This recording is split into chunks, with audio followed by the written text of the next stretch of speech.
good afternoon, or in my homeland language, Guten Tag.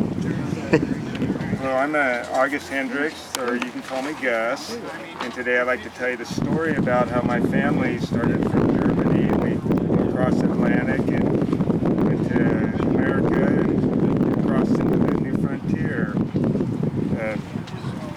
I was born in Elspeth, Prussia in March 27, 1855, and it was a land of valleys and hills covered with fir trees like the ones you see around here. It was known for its coal mines and other minerals found there.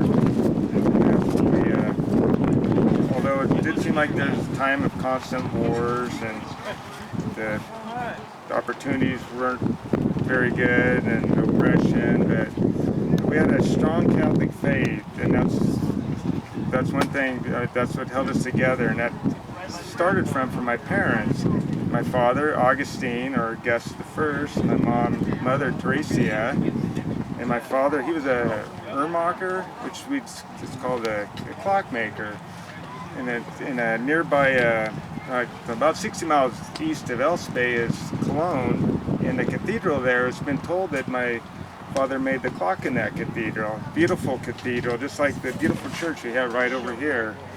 And my siblings, I had my brother Anton and sister Maria, and another brother Gottfried.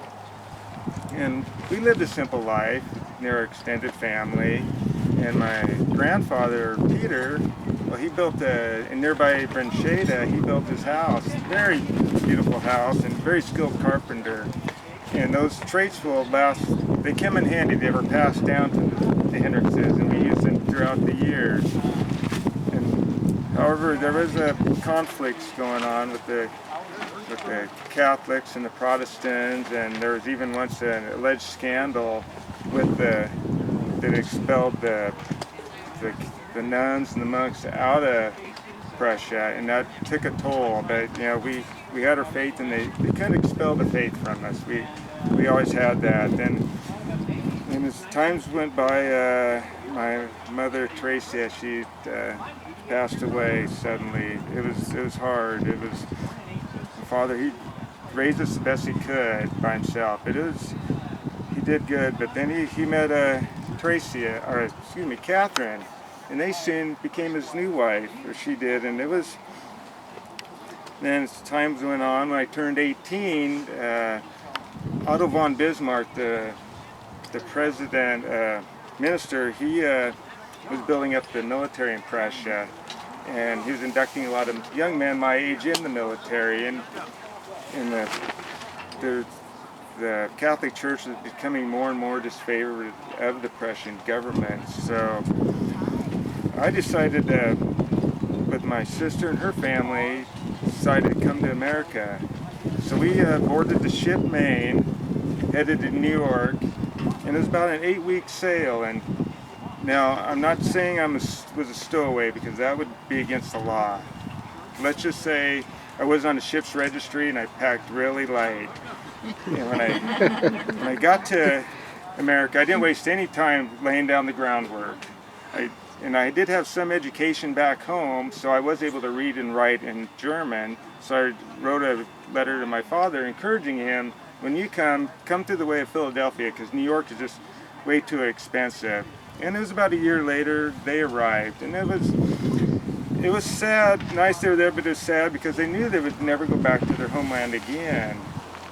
And we had heard there was land in Iowa, and the railroad had some of this land, and they had their railroad agents would sell this land, and 50 cents would go to the railroad agent, another 50 cents would go to the Catholic Church. So it was a great way, you could acquire land and also helping out the church. My father, he bought a 80-acre parcel for $560, and they had her and Catherine had their last son Hugo, and we changed our name from Hendrick with the CH ending to Hendricks with the CKS ending, and we were becoming more and more Americanized, and I even lost my accent at that time, as you could probably tell. And then there was a sad story in Iowa. My stepmother Catherine, her niece Anna, she went missing once, and several people went looking for her, and they found her. She had drowned. They found her under the ice in a creek, and they said there was like an ice ring, like a halo resembling a halo on an angel that they found her. And that was very, very hard to bear. And we had decided to, some of us went our own ways after that in Iowa.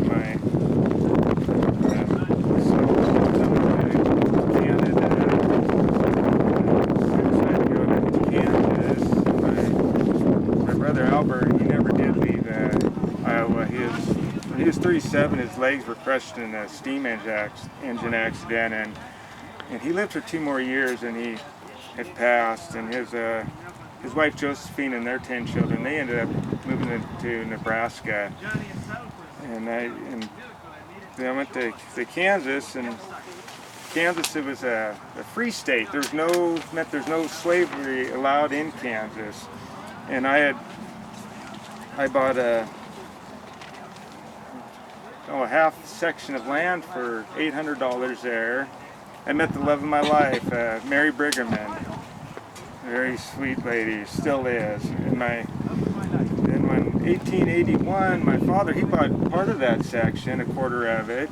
Then later that year, me and Mary, we got married. And then Kansas, they had the Homestead Act. It promised you free land, and we discovered why it was free.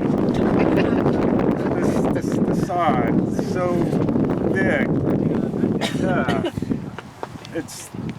We didn't have the plows strong enough to go through it, or the horses strong or big enough to pull the plows.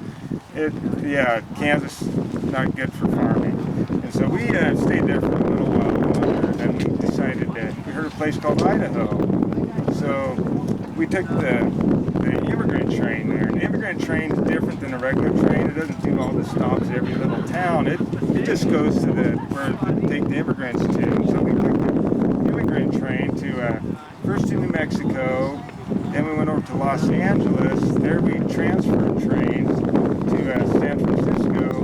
In San Francisco, there's no tracks going up north, so we boarded a ship and sailed up to Portland, Oregon.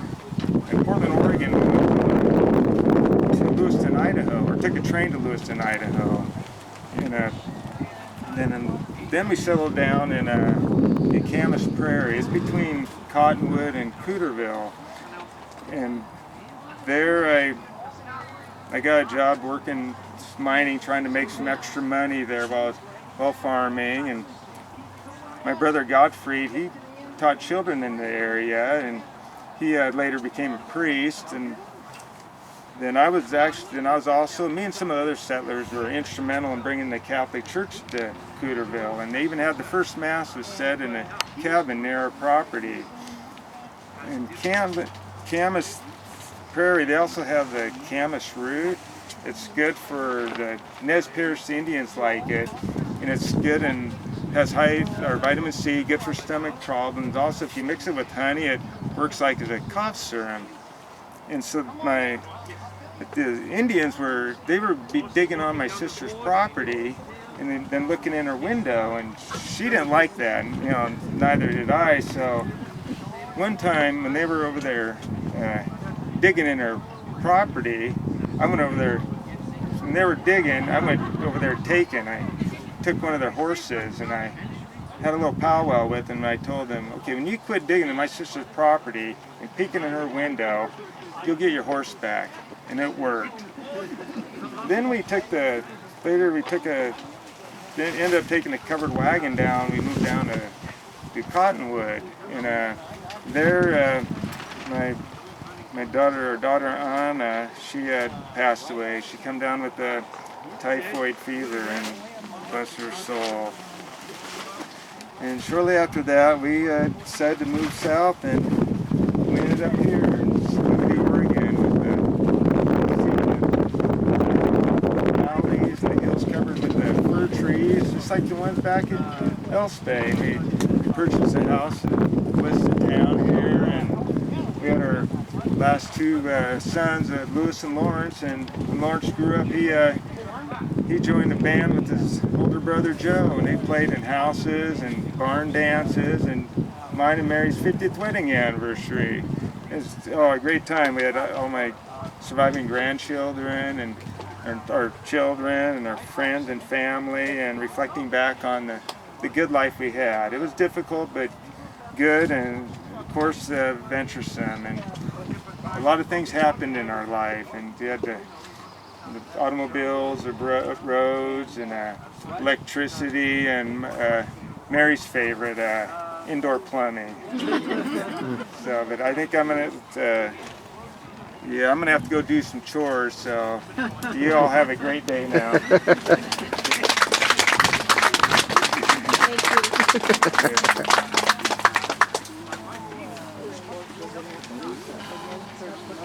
And they also have, they know the chicken, the noodle dinner over there. So. Thank you.